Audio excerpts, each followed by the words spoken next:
Hey there! Thanks for clicking on my story. I promise to make this an interesting one. Now, I know you've read the title, and you're probably thinking that there was some mean girl at high school picking on me and making my life miserable. Promise not to laugh when I tell you who my real bully was? Promise? Okay, it was my little sister Melanie. She was 12 years old, and I swear she was like the child of Satan himself. Satan and a really horrible woman because I swear I couldn't understand how we had the same parents and similar genes. We were so different. I was 16 years old, so we only had 4 years between us. I was bigger, taller, and smarter, but you don't need to be big to be a bully. You just have to be mean. And that was Melanie. But before I continue my story, would you please like the video and subscribe to the channel? It would mean a lot to me if you hit that notification bell too. Thanks, you're the best. Now, you're probably wondering what this 12-year-old could have done to me that was so horrible. There's just so much. Where do I even start? I'll start by giving you some different situations. When she was 4 and I was 8, she started hitting me. She did this when my parents were not looking, and they'd never believe me when I told them what she was doing. Sometimes she'd just be like, "Hey, Katie, turn around. Look what I brought you." And I'd turn around, and she'd just smack me in the face with a handful of mud. I didn't hit back because I was supposed to be the older one, and I was a really calm person who never liked violence. But one day, I really couldn't take it anymore. We were sitting, watching TV, and her favorite show had just finished. I took the remote because I wanted to watch something else. It was my turn after all, and she pulled it back from me and hit me in the face with it. I pulled it back from her and did the same to her. Harder, because I was bigger. She started screaming and wailing all the way upstairs to my parents, who scolded me for being a horrible big sister. But she hit me first. That's not true. Melanie would never hit anyone. She's such a good girl. My mom was delusional. My dad looked a bit suspicious, but he didn't say anything to her, and I was grounded. But that was fine because I didn't like going out anyway. I liked to sit in my room and read. But Melanie just became more and more annoying. She'd always eat my snacks, and she left her toys everywhere. She'd scream at me so I'd pick them up. I don't know why I was so soft, but I just was, and I listened to her. As we got older, she pretended to be too young to do any chores, and she left everything for me to do. And she just continued becoming more and more evil. Sometimes, if I said or did something she didn't agree with, she'd barge into my room and destroy my stuff. I'll never forget this super cool solar system model I had created for our science fair the next day. I was sure my teacher would be so impressed and proud of me. Well, do you know what Melanie did? She pulled out all the planets and stepped on them. It was too late to do another one, and I was just devastated. I was so devastated that I cried all night, and my mom didn't believe me. She thought I destroyed it by myself, but that made no sense. Sometimes my dad would stand up for me when Melanie was being wicked, but I just wished he'd do it more often. So, fast forward a bit to when I was in high school, and Melanie was just starting middle school. Now, I didn't really mind Melanie's awfulness as much when it didn't affect my social life at school, but what she did next made me realize it was time for a change. In the morning, I'd usually lay the clothes I intended to wear on the bed, then I'd go to shower. So that particular morning, I put on my clothes after I left the shower and went straight to school. I noticed Melanie laughing a bit, but I figured that she was just being stupid as usual. When I got to school and walked through the hallway, I noticed that everyone was staring at me. First they stared, then they got out their phones and started recording and laughing. "Oh my God, Katie!" My best friend Paula said while pushing me near the girls' bathroom and covering my pants with her backpack until we got inside safely. What's going on? Why is everyone laughing at me? "There is a huge hole in your pants. We can all see your bright orange underwear. How didn't you notice this?" It was fine when I put it on the bed this morning. Oh no, that brat Melanie. She must have cut a hole in it when I went to the shower. I think she's taken it a bit too far this time. Don't you think it's about time you taught her a lesson? Yes, Paula, but I don't know how. Do what you always do. Sit down and make a list. I'm tired of watching your life get ruined because of a silly child. That video is going to go viral. How are you ever going to get a boyfriend now if you're the laughingstock of the school? Ugh, I'm sorry, but we've got to do something about her, Paula replied. Luckily, she had a pair of gym shorts in her bag, and she let me wear them for the rest of my most humiliating day at school. When I got home that afternoon, Melanie saw my shorts. Nice shorts. What happened to your pants? You've taken it too far this time. I went to my room to create a plan, but luckily, I didn't have to think too much.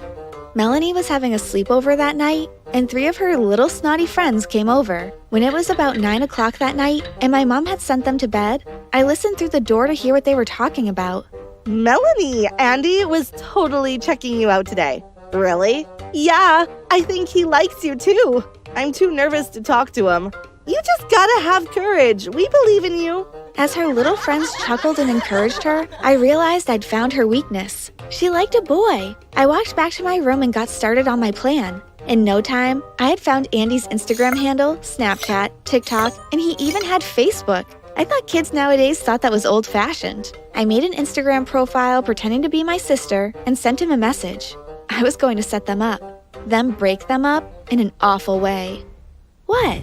She deserved it. I sent him a message immediately. Hey Andy, it's Melanie. I think you're really cute. Would you consider going out with me?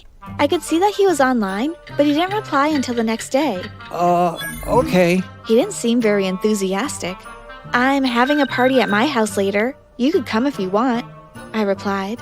Sure. Send me the address. I'll have my dad drop me over. Later that day, I made sure I was the first one home from school. I decorated the house with a few balloons and started cooking dinner. When my parents and Melanie got home, they were pleasantly surprised. What's the occasion? My mom asked. Oh, nothing. I just decided to be nice. I also put your clothes in the washing machine, Melanie, I said. Well, I didn't put all her clothes in there, just the nice ones to make sure she wore something old and ugly. When everyone was seated at the dinner table, I heard the doorbell ring. I'll get it! I screamed and jumped out of my chair. I opened the door and there Andy was, a funny-looking little guy. Is this Melanie's house? I thought there was a party tonight. Well, yes it is. She invited you? That's weird. Why? Well, it's just family, and we're celebrating because she hasn't wet the bed for a whole month. What? Yes, she's been wearing diapers since she was born, and she never grew out of them. But it's been a month since she's had to use them, so we're having a big celebration. She must really trust you if she asked you to come. Anyway, come in, have a seat. I smiled. When I walked to the table with Andy, Melanie sat in shock. Hi, Melanie. He said. I'm so happy I get to celebrate this special occasion with you. What occasion? You don't have to be ashamed. It's okay, I won't tell anyone. He said. You invited a boy over? My mom said, shocked. Melanie didn't reply. She was too shocked. Also, my parents had a no dating until you're 16 rule, so I knew they were boiling inside, but they were probably just as confused as Melanie, and they were trying to be polite to the strange boy.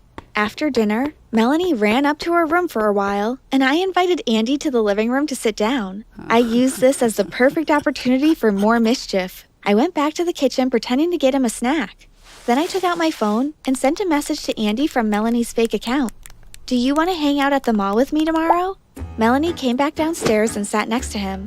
I listened from afar. What time do you want to go to the mall tomorrow? He asked. What? Are you asking me out? Okay. If you want to put it that way, fine. Is 4 p.m. okay? Yeah, I guess. And that was that. Later that night, after Andy had left, I heard Melanie snickering on the phone with her friends. Andy showed up at my house. No, I don't know how it happened. He asked me out too, to the mall, tomorrow. Of course, I know I'm not allowed to date. I'll just tell my parents I'm at the library or something. They won't think I'm lying. I'm their perfect little girl. The next day, I made sure to go to the mall just before 4. Melanie was sitting near the food court all by herself looking a bit nervous. Then Andy approached her, and her eyes lit up. I took out my phone and took many pictures of them. I followed them all over the mall and even took a few videos too. Then I posed as one of my mom's friends and sent her all the pictures with the message, "Is this your little girl? Isn't 12 a little too young to be dating?" I went home to wait for the storm. When Melanie got home, both my mom and dad were sitting on the couch with a very stern expression on their faces. Melanie, where are you? My dad said. At the library, like I told you, remember? So, explain this. My mom said while showing her the pictures. Melanie looked horrified. First, you bring a boy here without even asking us, and now you're lying to sneak out with him? I thought we raised you better than that. But, shut up! Go to your room! My mom screamed. I laughed really loudly, then went to my room to plan more mischief. I wasn't done yet, obviously. I quickly sent a message to Andy. Hey, I can't see you anymore because my friend Sandra really likes you. She wants you to ask her out tomorrow. He replied instantly. Whoa, Sandra's so hot. Thanks for letting me know. Later that night, while feeling very satisfied with myself, I walked near my parents' bedroom and heard them talking. I don't know why, but I got my phone out and started recording the conversation. It sounded like they were arguing. I don't know if I can do this anymore. You're not doing much to discipline that child, and she's getting out of control. My dad said. But you don't do anything to help. But she's not even my kid. Robert! I tried to raise her as my own, but the truth is she's nothing like me. This would never have happened if you hadn't had that stupid affair. I don't know why I didn't divorce you immediately. I gasped. So Satan really was Melanie's father, huh? I stopped the recording and sent it straight to Melanie's phone. Then I barged into my parents' room. I heard everything. So Melanie is only my half-sister? Dad, what are you waiting for? Divorce this woman and take me away with you. That is unacceptable, young woman. My mom screamed. Be quiet, cheater. Melanie has been the most horrible sister in the universe, and you've always defended her. This is why? Because she's some special prize from an affair? You cheated on Dad. Melanie walked into the room with tears in her eyes. Is it true? She cried. Oh, honey, I'm so sorry. My mom said while trying to hug her. I looked at my dad, and we both knew it was time. It's been 2 years since then, and we are living happily 3 states away from my mom and her awful child, Melanie. She experienced 2 heartbreaks before the divorce was final, though. That she wasn't who she thought she was, and also that Andy was way more into her friend Sandra than he ever was into her. I didn't mean for it to get this far, but hey, she asked for it, right? Hopefully she's trying to become a better person. I didn't know I had a sister.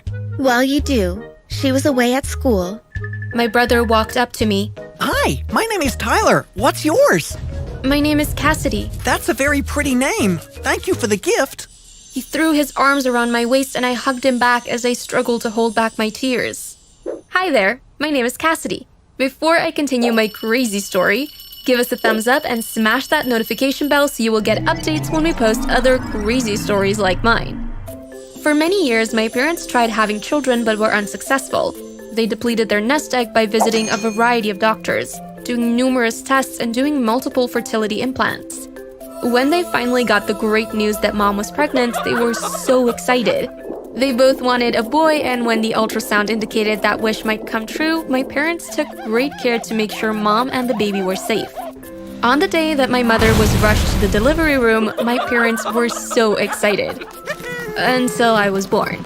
Yep, you guessed it.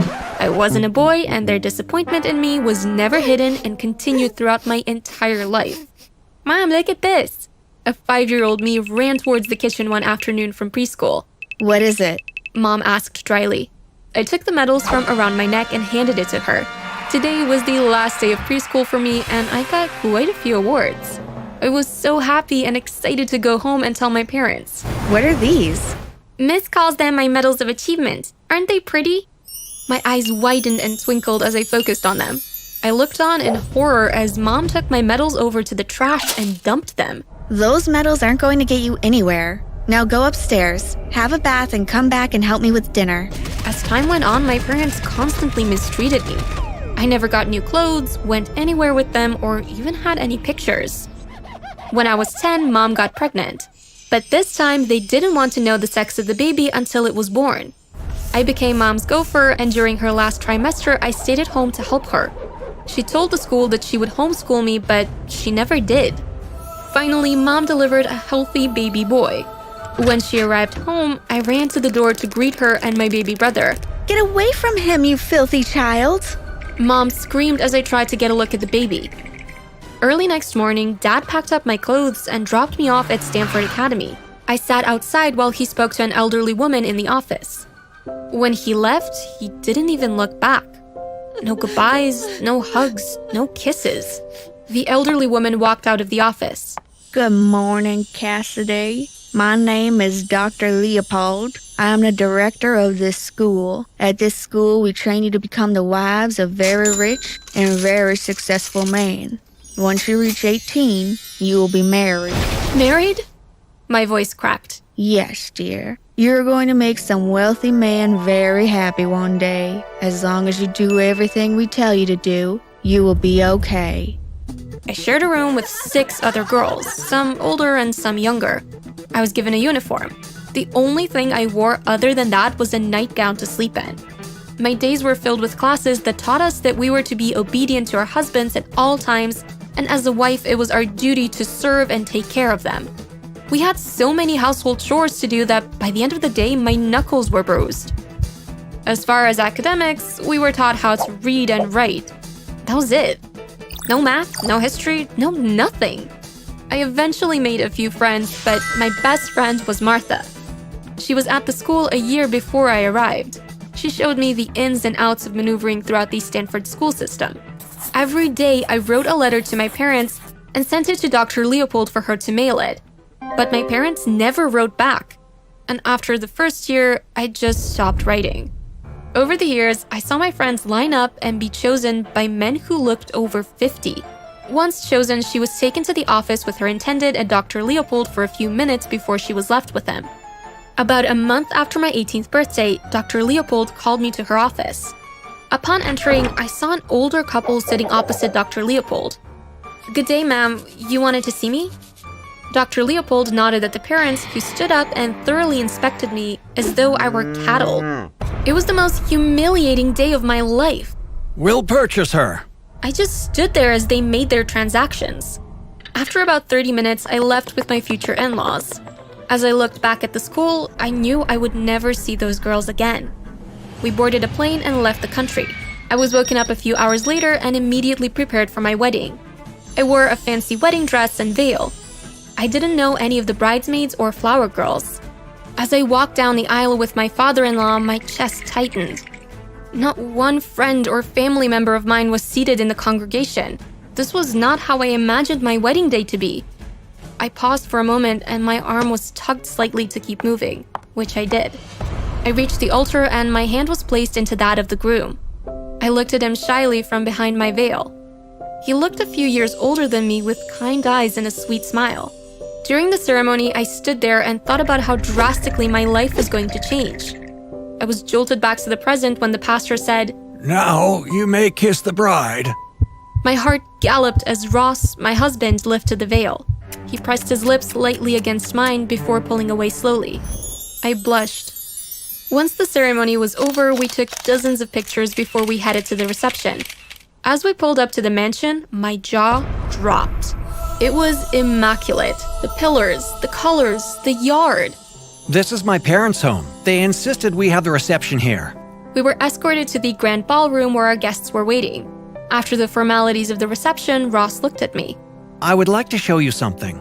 I allowed him to take my hand and he guided me to the backyard. It was full of fountains and different types of flowers and hedges. We walked through a hedged maze until we got to a bench where we sat. How do you like it? Ross placed my arm at the back of the bench, but he didn't touch me. This place is amazing. It seems surreal. So, tell me about yourself. I went on to tell Ross about my childhood and what my parents did to me and the 8 years I spent at the Stanford Academy. My parents paid for you? They told me they had a friend who had a daughter and they wanted us to blend families. I agreed because I trusted my parents' judgment. I'm so sorry they did that to you. I am also sorry your parents treated you so horribly. My trials led me to you, so it was worth it. He kissed me again and we chatted for a few minutes before heading back to the reception. Over the next few months, Ross took care of me in a way that made me realize that everything I learned about being a wife was wrong.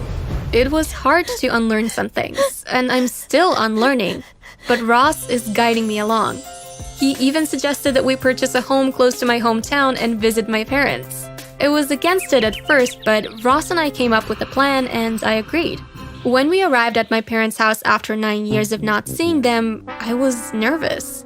I squeezed the straps of the bag I was holding. Ross knocked on the door. You'll be fine. Ross squeezed my hands and smiled. Dad opened the door and the uneasiness on his face was evident. Hi. Hi, Dad. This is my husband, Ross. Can we come in? Ross extended his hand to Dad, who shook it. Hesitantly, Dad looked at Ross. Sure, come in. Honey, Dad yelled. we have guests. A little boy came running into the room with an airplane in his hands. Hi, I smiled at him. Hi, who are you? I looked across at Dad, who nodded at me to go ahead. I'm yours. Mom walked in just then, and I jumped up from my seat and Ross stood next to me. Hi, Mom. I pushed Ross in front of me. This is my husband, Ross. He extended his hand, but Mom ignored it and turned to Dad. What is she doing here? Ross intervened as he took the bag from me. We bought some gifts for you. Ross handed out the gifts as my parents and my brother opened their gifts. We purchased a diamond set for my mom, necklace, bracelet, and earrings. For Dad, we purchased a Balmoral 1957 Scotch whiskey and a Rolex. For my brother, we purchased a remote control helicopter. Go and tell your sister thank you. Mom nudged my brother towards me. I didn't know I had a sister. Well, you do. She was away at school. My brother walked up to me. Hi, my name is Tyler. What's yours? My name is Cassidy. That's a very pretty name. Thank you for the gift. He threw his arms around my waist and I hugged him back as I struggled to hold back my tears.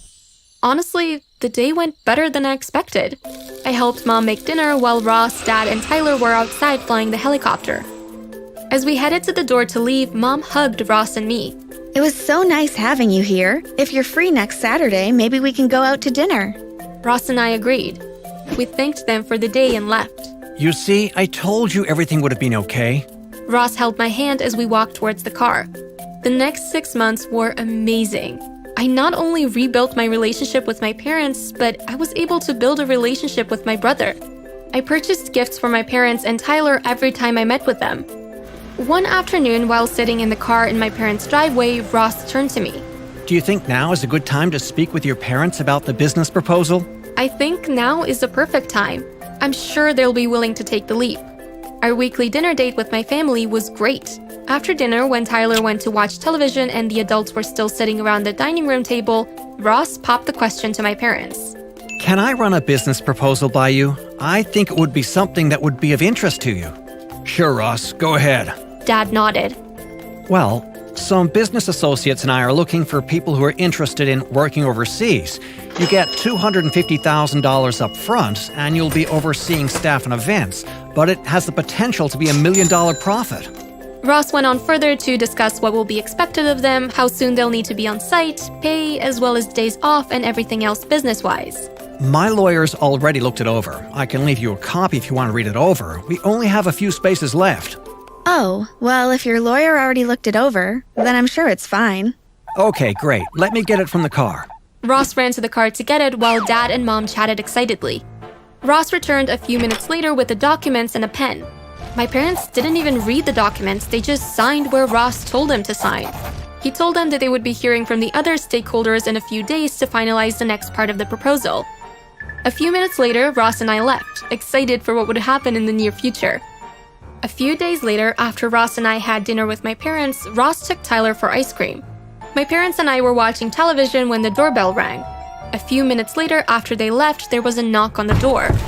Mom went to open it and I followed close behind. Mom opened the door. Good evening.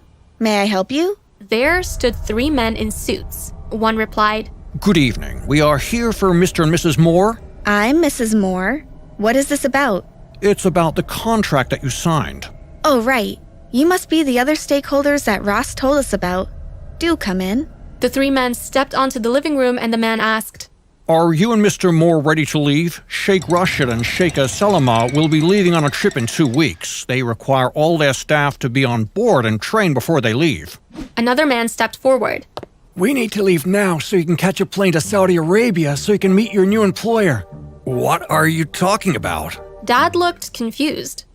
The man pulled out documents from his briefcase and showed them to my parents. Are these your signatures? After inspecting them, they agreed that it was. The man explained that they were now the property of Sheikh Rashid. The 2 other men grabbed Mom and Dad and dragged them outside. You can't do this to us. It's a legally binding contract, ma'am, and if we get you them on time, we will be paid $5 billion. That they will. I finally broke my silence and my parents looked at me. You'll get the same love and affection that you've shown me the first 18 years of my life. That's how long your contract is for. I turned to the man with the briefcase. "Let me know as soon as you make the drop-off." The man nodded and hopped into the driver's seat of the van while my parents were pushed into the back. When Ross and Tyler returned, I told Tyler that these stakeholders came and Mom and Dad just left. I told Tyler that he will live with me until Mom and Dad returned. When Tyler ran to his room to pack his bags, Ross pulled me close. See, babe, I told you everything would work out. I nodded, though I still felt a twinge of sadness in that moment. Why couldn't my parents have loved me for me? It was the end of the first day back at school after the long summer holidays, and I couldn't wait for it to be over. The holidays had been so much fun. We had spent most of the time at the beach, and it was all I could think about. As I walked home, my mind was full of wonderful memories. Suddenly, out of the corner of my eye, I noticed a homeless family on the other side of the street. I was about to keep on walking, but something made me stop. In that moment, I realized just how lucky I was. I had a fabulous life compared to that poor family. I crossed the street and went over to where they were standing. I put my hand into my pocket and pulled out a $20 bill. They had a son about my age. I handed the money to him, and as he took it out of my hand, he looked up and smiled at me. I nearly gasped out loud. He had the most beautiful eyes I had ever seen. But before I go on, you won't forget to like and subscribe and hit that notification bell, will you? Thank you, miss. You're welcome. I haven't seen you here before. Do you live around here? We recently moved to this area. We used to live on the other side of town. Oh, well, that's why I wouldn't have seen you then. Will you be here tomorrow? I might see you again on my way home from school. He seemed a little bit embarrassed, especially when the man beside him started speaking to me. It's very kind of you, young lady. We really appreciate it. Don't we, Toby? The boy nodded. This is my dad. Pleased to meet you. Well, I'd better be getting off home now. See you tomorrow. I gave them a wave and walked off up the street. When I got home, I couldn't stop thinking about the boy and his beautiful eyes. I didn't care that he was homeless. I mean, people can end up in situations like that through no fault of their own. His dad had seemed like such a nice man, very polite. I felt sure that they were good people.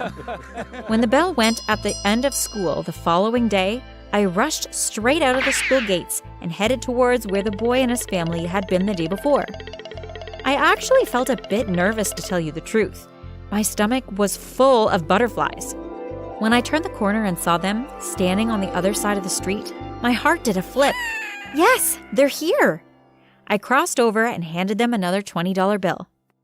No, we can't take it. It's too much. Don't be silly. Anyway, it's not for me. It's from my mom. I told her about you and she asked me to give it to you. Well, if you're sure. I am. The boy took the money from me and put it into his pocket. He looked even more embarrassed than he had done the day before. I didn't want him to feel bad, so I made an excuse that I had to be home for dinner and then left them to it. When I got home, I told my mom that I had met up with the family again. I think I'm going to sort out some stuff to give to them. Our garage is full of things that we never use. I'm sure that they could make use of them. Good idea, Becky. I'll sort out a few bits for them too. The following day was Saturday, so I spent the whole morning putting together a bag full of odds and ends for them. But when I handed the boy a bag of things, he looked sad. I'm sorry, I can't accept this. But you have to. It's only stuff that's been sitting around gathering dust in our garage. It's much better to see someone making use of it. He looked so unhappy that it almost broke my heart. Please take it. It would make me so happy if you did. Okay then, I will. Thank you.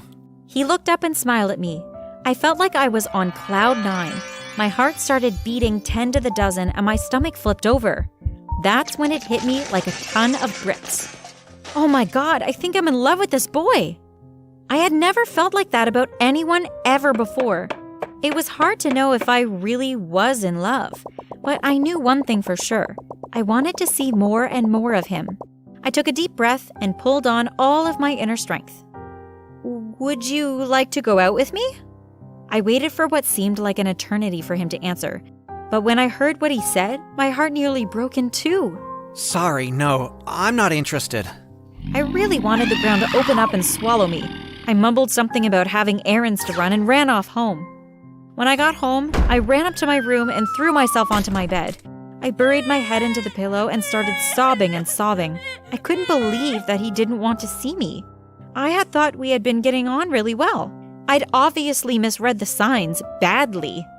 On Monday morning, I pretended to my mom that I had a stomachache. I really don't feel that good, Mom. Well, maybe you should take the day off school. You go back up to bed, and I will call the principal and let him know. I know it wasn't nice of me to lie to my mom, but I just couldn't face seeing everyone at school. My eyes were swollen from crying so much, and I knew my friends would keep on and on at me until they found out what was the matter with me.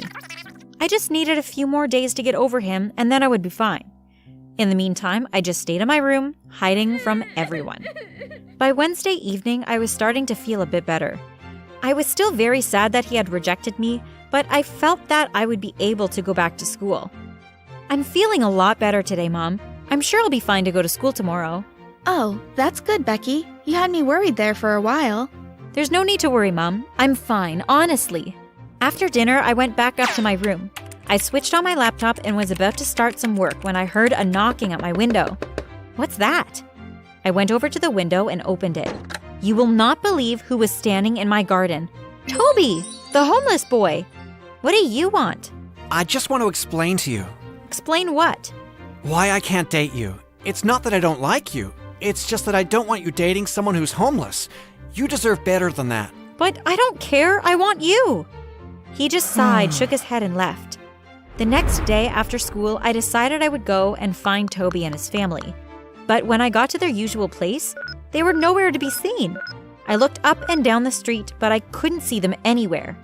I felt really disappointed, but there was no use hanging around. They had obviously found a new place to stand. I was just about to walk off when I felt someone tap me on my shoulder. I turned around and saw some rich boy standing behind me.